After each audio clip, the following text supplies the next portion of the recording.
안녕하세요. 오늘 저희가 함께 깊이 살펴볼 이야기는 달보와 부채 그림자입니다. 네, 그 바닷가 달물 마을에 살던 달보라는 소년 이야기죠. 맞습니다.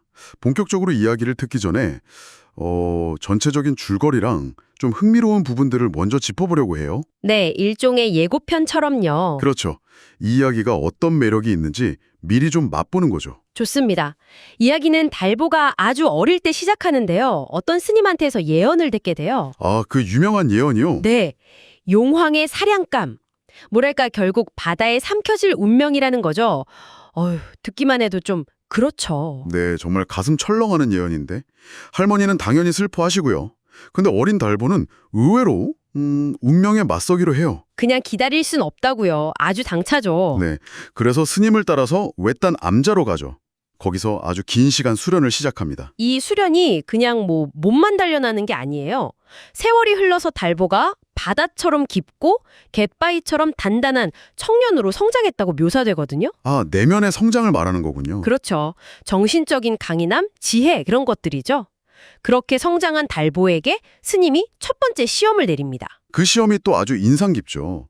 한밤중에 법경 밖에서 이상한 소리가 들려도 절대 문을 열지 말라고 하잖아요. 맞아요. 근데 문틈으로 보니까 막 발목에 꼬리 달린 그런 이상한 그림자들이 지나가면서 인간 냄새 난다 이러고 수군거리고요. 와, 진짜 무서웠겠는데요? 엄청난 공포였겠죠. 호기심도 있었을 테고요.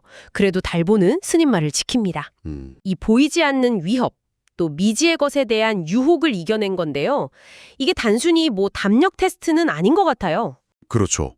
앞으로 닥칠 그 바다라는 운명에 맞설 준비가 됐는지 보는 첫 관문 같은 느낌. 정확합니다. 그 시험을 통과하고 나서 달보는 스님이랑 또 새로 합류한 동자 소리랑 같이 세상을 다니면서 사람들을 돕기 시작해요. 네, 그러다가 어떤 부잣집 잔치에 초대를 받게 되죠. 여기서 또 다른 시험이 기다리고 있었고요. 맞습니다. 이번엔 스님이 쌀만 받고 음식은 절대 먹지 마라 이렇게 경고를 하죠. 아, 여기서 이제 달보랑 소리의 길이 딱 갈리는 거예요. 소리는 그만. 네, 그 화려한 유혹을 못 이기고 결국 그 집의 사위로 남게 되죠. 아유, 근데 나중에 달보가 다시 가보니까 그 화려했던 집은 없고 웬 동굴 같은데 이묵이랑 물귀신들이 소리를 둘러싸고 있잖아요. 그렇죠. 전부 헛개비들의 잔치, 일종의 함정이었던 거죠. 이 부분이 참 많은 걸 생각하게 해요. 소리의 선택은 뭐랄까 그냥 눈앞의 편안함, 욕망을 따른 결과가 파멸이었던 거잖아요. 맞습니다. 반면에 달보는 그 유혹을 이겨내면서 자기 길을 지켜냈고요. 결국 운명이라는 게 그냥 정해진 게 아니라 이런 순간의 선택들이 모여서 만들어지는 거다. 이런 걸 보여주는 것 같아요. 네, 정말 중요한 대목이네요. 이 모든 걸 지켜본 스님이 이제 달보에게 스스로 길을 가라고 하면서 그 신비한 물건들을 주죠. 하늘을 나는 두루마기하고 부채요. 이게 그냥 선물이 아니라 달보가 그동안의 수련과 올바른 선택으로 얻어낸 어떤 능력, 자격을 상징하는 거겠죠. 그렇겠네요.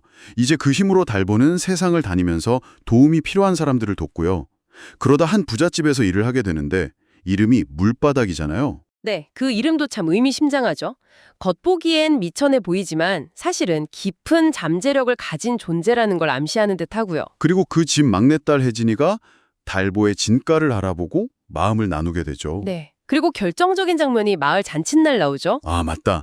달보가 두루마기랑 부채로 하늘을 확 날아서 나타나잖아요. 정말 멋진 장면이죠. 그렇죠. 이제 달보가 더 이상 운명에 묶인 존재가 아니라 스스로 운명을 만들고 하늘까지 나는 그런 초율적인 존재가 됐다는 걸 보여주는 거죠. 혜진이 아버지가 처음엔 막 화를 내다가도 달보의 그런 모습을 보고는 잘못을 깨닫고 인정하게 되고요. 네, 당연한 결과죠. 결국 달보는 혜진이랑 같이 고향 달물 마을로 돌아가서 할머니 모시고 행복하게 살게 됩니다. 그 바다에 삼켜질 운명이었는데 그걸 이겨내고 사랑하는 사람과 새로운 삶을 만들었네요. 네, 이 이야기는 결국 운명 앞에서도 개인의 의지, 또 꾸준한 수련, 그리고 올바른 선택이 얼마나 중요한가를 잘 보여주는 것 같아요. 그리고 얻은 힘을 혼자만 쓰는 게 아니라 남을 돕는 데 쓰는 것의 가치도 보여주고요. 맞습니다. 그런데 이야기가 여기서 딱 끝나지 않고 마지막에 여운을 남기죠. 아, 그 마지막 문장이요? 지금도 달물 마을에 별이 총총 뜬 밤이면 하늘을 나는 부채 그림자가 보인다는 거요. 네, 바로 그거예요. 이 마지막 문장이 우리에게 질문을 던지는 것 같아요. 이게 과연 뭘 의미할까? 달보가 이룬 변화, 그 선한 영향력이 여전히 남아서 세상을 돌보고 있다는 희망적인 의미일까요? 아니면 운명이라는 게 완전히 벗어날 수는 없어서 어떤 형태로든 그 흔적을 남긴다는 조금 더 복잡한 뜻일 수도 있고요. 그렇죠. 여러분께서 이제 이야기를 직접 들으시면서 이 부채 그림자가 과연 무엇을 상징하는지 한번 곱씹어 보시면 감상이 더 깊어지지 않을까 싶습니다.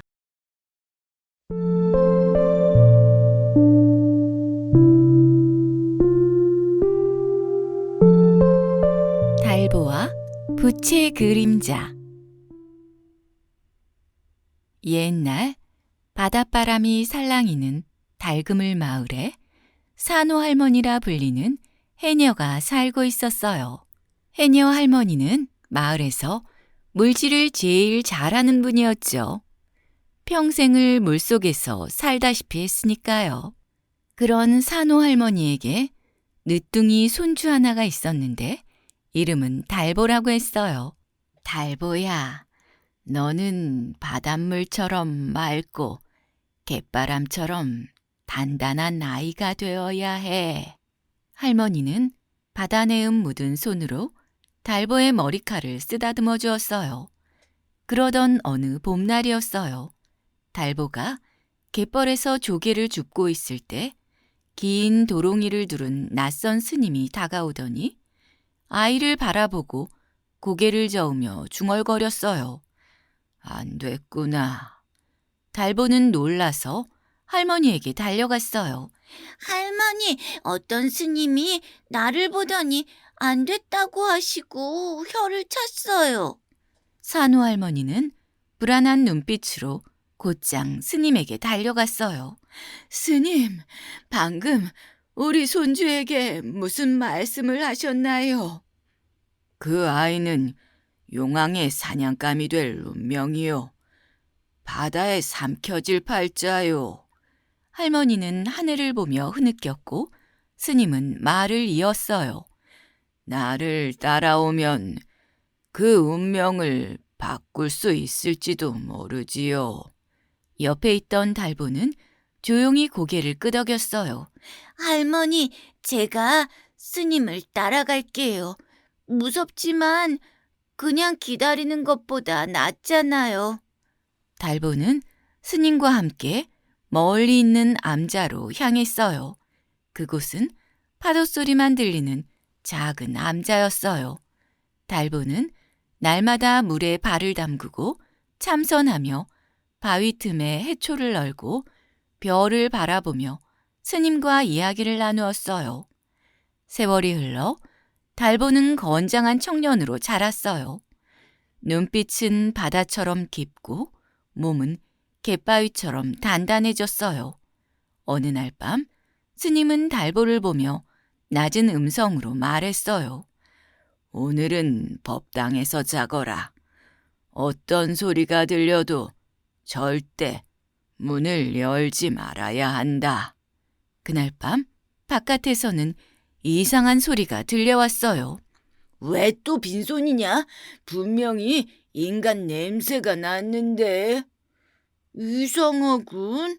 확실히 있었는데. 달보는 문틈으로 살짝 밖을 내다보았어요. 사람처럼 보이는 그림자들이 지나가고 있었는데 그들의 발목에는 꼬리가 툭 튀어나와 있었죠. 다음 날 달보는 지난밤 일들을 스님께 이야기했어요. 잘했구나. 그걸 보고도 나가지 않았으니 큰 고비는 넘긴 것 같구나. 그 뒤로 달보와 스님은 여러 마을을 다니며 물에 빠진 사람을 구하고 가뭄이 든 마을에는 샘을 찾아주기도 했어요. 이 마을 저 마을을 다니던 어느 날 소리라는 동자가 스님과 달보를 따라 나섰어요. 셋은 다시 여기저기를 떠돌며 탁발을 했죠. 스님은 달보와 소리에게 당부했어요. 저 산기슭 부잣집에 닭발을 하러 가야겠구나. 그런데 쌀만 받고 음식은 먹지 말거라. 특히 너희 둘은. 예, 알겠습니다. 부잣집에 가보니 큰 잔치가 벌어지고 있었어요. 진귀한 음식이 한가득 차려져 있었죠. 우와, 이렇게 맛있는 음식을 먹지 말라고? 소리는 그만 자기도 모르게 음식으로 손을 뻗었고 달보는 눈을 질끈 감았어요. 스님 말씀 들었잖아. 먹지 말자. 소리와 달보의 모습을 보며 부잣집 안주인이 다가왔어요. 여보게, 젊은이들, 우리 집엔 딸만 셋이 있다오. 자네들을 사위로 드리고 싶은데. 예, 좋습니다. 소리는 부잣집에 눌러 앉았고 달보는 밖으로 나왔어요. 스님은 말없이 걷다가 달보를 보며 말했어요. 다시 그 집에 가보거라. 달보가 다시 가보니 집은 사라지고 산 아래 큰 굴만 입을 벌리고 있었어요. 굴 안쪽에선 신음소리가 들려왔죠. 그곳에는 이무기와 물귀신들이 소리를 둘러싸고 있었어요. 그 잔치는 헛개비들의 잔치였던 거예요. 달보는 스님께 알렸고 스님은 두루마기와 부채를 건네주었어요. 이 옷을 입고 이 부채를 펼치면 바람이 너를 실어줄 것이다. 이제 너는 너의 길을 갈 만큼 자랐으니 떠나거라. 그날부터 달보는 세상을 떠돌며 어려운 이들을 도왔어요. 여기저기를 떠돌던 달보는 남쪽 어느 마을에 부잣집 머슴으로 들어갔죠. 하루 종일 물통을 이고 우물가를 오가며 물지는 일을 도맡아 했고 물길을 찾는 일에도 남다른 눈썰미를 보였어요. 그래서 사람들은 그를 물바닥이라 불렀어요. 마치 바다 밑바닥까지 알고 있는 사람처럼 묵묵하고 깊은 사람이었거든요. 그 부잣집엔 딸 셋이 있었는데 막내 혜진만이 달보를 살갑게 대했어요. 저분은 왠지 평범한 분은 아닌 것 같아. 그러던 어느 날 마을엔 큰 잔치가 열렸고 모두 집을 비운 틈에 달보는 두루마기를 입고 부채를 펼쳤어요. 달보는 하늘을 가르며 잔치집 마당에 내려앉았어요.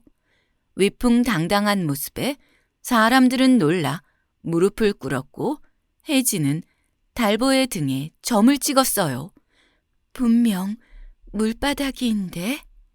그날 밤 혜진은 달보에게 조용히 다가왔어요. 당신은 대체 누구인가요? 머슴이라 하기엔 너무 다른 기운이 느껴졌어요.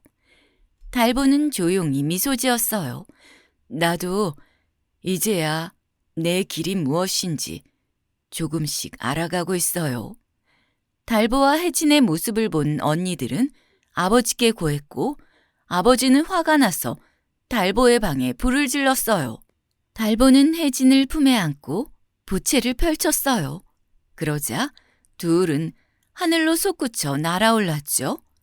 그 모습을 본 아버지는 깜짝 놀랐어요. 보통 사람이 아니었어. 하늘을 나는 걸 보니 하늘의 뜻을 지닌 이가 분명하구나. 며칠 뒤 아버지는 사람을 보내 혜진과 달보를 찾아오게 했어요. 혜진과 달보가 돌아오자 아버지는 사죄했어요.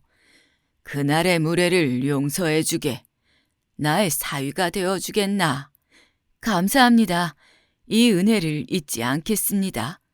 그렇게 달보와 혜진은 정식으로 혼례를 올리고 이듬해 봄 달보는 혜진과 함께 달그물 마을로 돌아왔어요. 할머니, 저 돌아왔어요. 달보야. 그 후 달보와 혜진은 할머니를 모시고 행복하게 살았어요. 지금도 달그물 마을에 별이 총총 뜬 밤이면 하늘을 나는 부채 그림자가 보인다고 해요.